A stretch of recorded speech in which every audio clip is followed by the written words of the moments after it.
Erki Mõttus, Tartu Velko ääreründaja, täna 4-2 võit võõrsil Viimsi üle, väga sündmuste rohke mäng.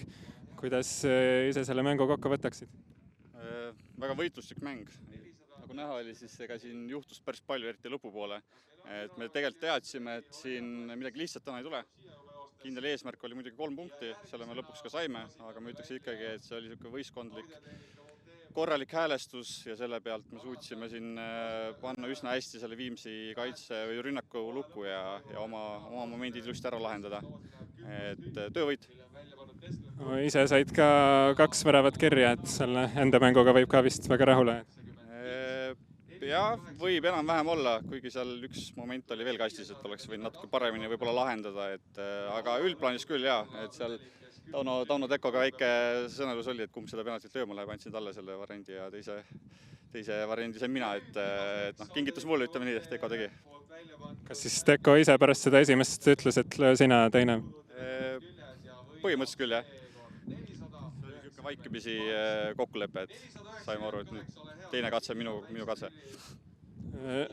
Roomet Salu oli teil täna üldse esimest korda elus esiliigas põhikoosseisus ja päris hea väravasöödu andis sulle ka vist. Ja, Roomet on meil trennides olnud näidanud head taset tegelikult. Eks ta ütleb, see mängu lugemine on tal päris hea, et ta näeb neid ettepoole sööte ja mängib palliga julgelt. Et võib-olla füüsilise poole pealt kohati jäi selle kiirusega nagu alla Viimsi ründajatele, aga muidu palliga mäng on tal täitsa okei, et saab ilusti hakkama. Et kui Jaanusel on vaja roteerida, siis pole üldse küsimust. Täna see vajalikkus tuli kasuks meil.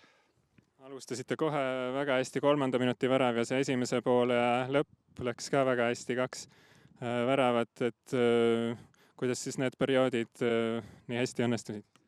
Ütleme, eks me tahtsime üllatada Viimsit natukene, et aeg-ajalt altpoolt võtta, siis lõpupoole tegime seal esimese poole lõpus tegime kõrgemat pressi, et sundisime ilmselt neid eksima. Et eks poole lõpud alati on natuke rabedamad ja neid eksimusi võib paratamatult selle väsimuse pealt tulla, et suutsime piisavalt seda survet avaldada ja sealt need pallid ka võitsime, eriti selle esimese poole lõpus. Aga teisel poolel, kas asjad püsisid enam-vähem kontrolli all? Suures plaanis oli kontrolli, eks me teadsime, et Viimsi hakkab nagu taga ajama, et neil on kindlasti väravat vaja, et avaldavad rohkem survet ja viivad rohkem jõudu ülespoole, et eks me võtsime seda arvesse ja vastavad korrektsioonid tegime. Tulime üsna hästi toime.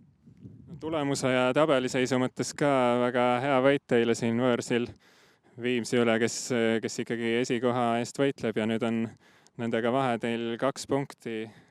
Et kuidas seda tabelit praegu vaatad?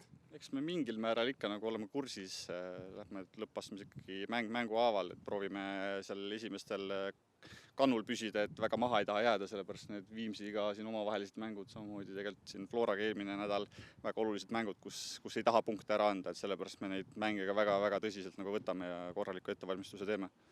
Lõpetuseks teil on nüüd 8 mängu järjest ilma kaotuseta, et asjad vist mitte ainult tänase mängu kontekstis, vaid üleüldse liiguvad ka üsna hästi. Ja praegu on hea, ütleme siuke heal foonil lähme edasi, et proovime seda jätkata, teeme neid asju edasi, mis me oleme teinud. Nagu näha, siis need toovad edu meile ja ega kui asjad toimivad, siis midagi otseselt muutma ei pea, et lihtsalt võib-olla natuke seda volüümi juurde keerama trennides ja sealt natuke seda füüsilist poolt ka nagu paremaks ajama. Aitäh ja edu edaspidiseks!